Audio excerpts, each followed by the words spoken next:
toda honradez se dicen cosas positivas, se dicen cosas negativas de ellos. Yo pues creo que eso es materia de especulación en alguna medida. Lo que sí uno puede decir con certeza es que los jesuitas han aportado a la obra misionera católica fuertemente, y desde luego, pues como todo movimiento cristiano, han cometido gravísimos errores. Los que conocen un poquito la historia del Paraguay y de Brasil y de Uruguay, pues saben que ahí estuvo asentado por mucho tiempo el movimiento jesuita, y desde luego, pues de ahí se despuntan cosas negativas y positivas de ellos, pero no se puede negar que la tarea vanguardista del movimiento jesuita pues ha trabajado a favor de la Iglesia Católica Apostólica Romana, para los que juraron que fidelidad, y pues esa es su tarea. La nuestra es otra, pero esa es la tarea de ellos, y en ese sentido pues históricamente hay que plantearlo. Otro elemento que es importante hablar con respecto a todo este periodo de reforma es que, como dijimos al principio, cuando Lutero clavó sus tesis en Wittenberg, pues estaba León X, que nada aportó teológicamente, salvo el que se hayan construido las catedrales antiguas, ¿no? En Roma, pero aparte de eso, su aportación teológica fue prácticamente cero. Luego de León X vino Adriano VI, y Adriano fue un papa no italiano, era español. Luego vino Clemente VII, que a la sazón era primo de León, y desde luego siguió el mismo curso de su primo, realmente no aportó mucho. Luego vino Pablo III, y de Pablo III los historiadores dicen que era más astrólogo que teólogo.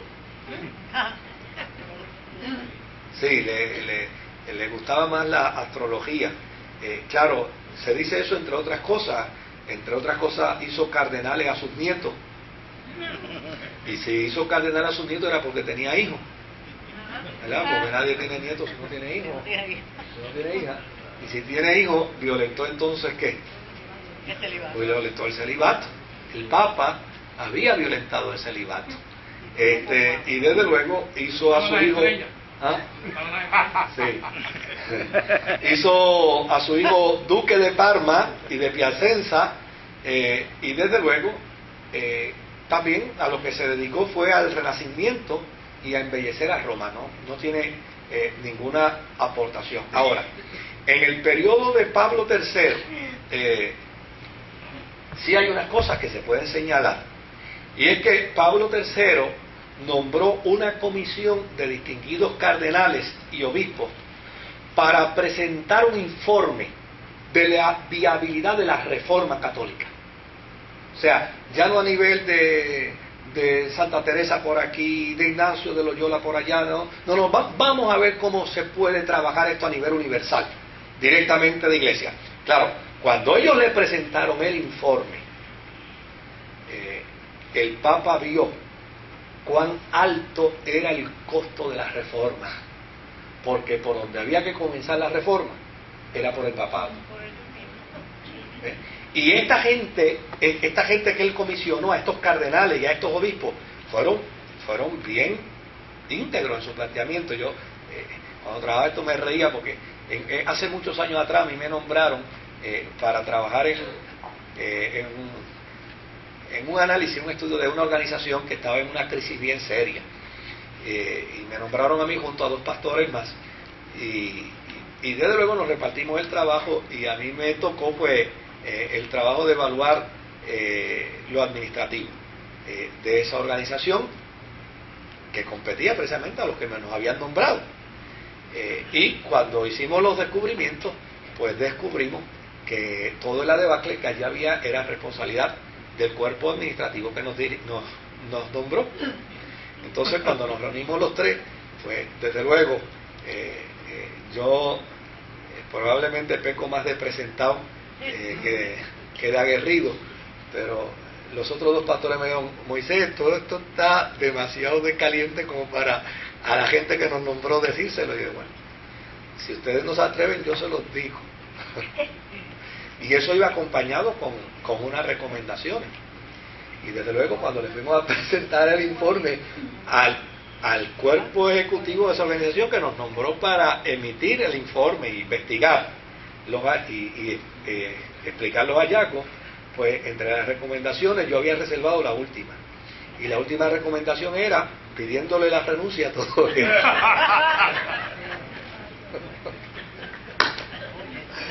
Entonces, cuando yo trabajaba con esto, yo me reía y decía: mira, esta gente obró como yo de presentado también obré, ¿no? Pues necesitamos una investigación de todo el proceso. ¿Qué es lo que necesitamos para hacer la reforma? Pues yo vine de lo primero que se necesita para hacer una buena reforma es reformar el papado. Y el primero que hay que mover es a ti. Y el primero que ha dañado esto eres tú. Y desde luego, cuando Pablo III vio que el costo era muy grande, dijo: sí, todo eso está muy bueno y con eso vamos a bregar, y si yo tengo que salir de aquí, yo salgo, no hay problema. Secretario, guárdate eso por ahí en una cabeza y que eso no vuelva a aparecer. Porque ya necesariamente pues el precio que tenía que pagar era altísimo. Ahora, eso no parece robado. ¿ah? Ese informe se lo robaron. Sí, no. Eso desapareció. Desapareció, pero no va a desaparecer. Ahora, sin embargo, dentro de ese espíritu que él tenía, o sea, él tenía una conciencia de que había que acabar. Eso uno le puede llamar la conciencia de David, ¿no? Cuando es confrontado por el profeta Natán, le dice: oye, ¿qué tú crees de un hombre que tiene muchas ovejas y le quitó una ovejita a este pobre hombre? Dice: pues al tal hay que matarlo. Pues eres tú y no eres mi madre, ¿no? No digo una cosa como esa, ¿verdad? Pues eso le llamo yo la conciencia de David, ¿verdad? Pues él tenía esa conciencia, pero cuando le dieron: no, si aquí el problema eres tú, esto hay que desaparecerlo. Pero sin embargo tuvo la osadía Pablo III de convocar el Concilio de Trento. La razón por la que el Concilio de Trento surgió, ese que ustedes discutieron la semana pasada, fue porque Pablo III lo convocó en el 1545. Claro, después de Pablo III vino Julio III. Y Julio III tuvo todos los vicios del anterior, pero muy pocas de las virtudes que Pablo había tenido. Porque Pablo, si bien es cierto, no estaba dispuesto, pero sí consideraba este día: aquí hay cosas que están mal. Yo no quiero que las arreglen ahora, pero después que yo salga las arreglan. Bueno, del lobo un pelo, dice el jíbaro, ¿no? No, de eso lo dan quieto ahí, pero cuando yo salga aquí. Pero Julio III dijo: nada, esto ni se toca. Ahora, después de Julio III vino el Papa Marcelo II. Y Marcelo II fue uno de los cardenales que Pablo III había nombrado para ese comité. Y entonces ahí sí que la cosa se puso dura, porque lo primero que hizo fue que canceló todos los festejos papales, repudió el nepotismo, ordenó que el nepotismo tenía que desaparecer dentro de la iglesia y canceló los contratos que tenían los hijos y los tíos y los sobrinos dentro de la iglesia. Pero lamentablemente no duró mucho, él falleció. No fallecieron. Luego vino entonces Juan Pedro Carafá, y Juan Pedro Carafá hizo que ese movimiento reformador echara raíces. Se dedicó a corregir los males de la iglesia, porque él también había pertenecido al movimiento de Pablo III, a ese movimiento de los obispos y de los cardenales. Fíjense que era un movimiento de reforma, porque la curia que escogió esta gente decía: si queremos ver reforma, estos son los que hay que empujar.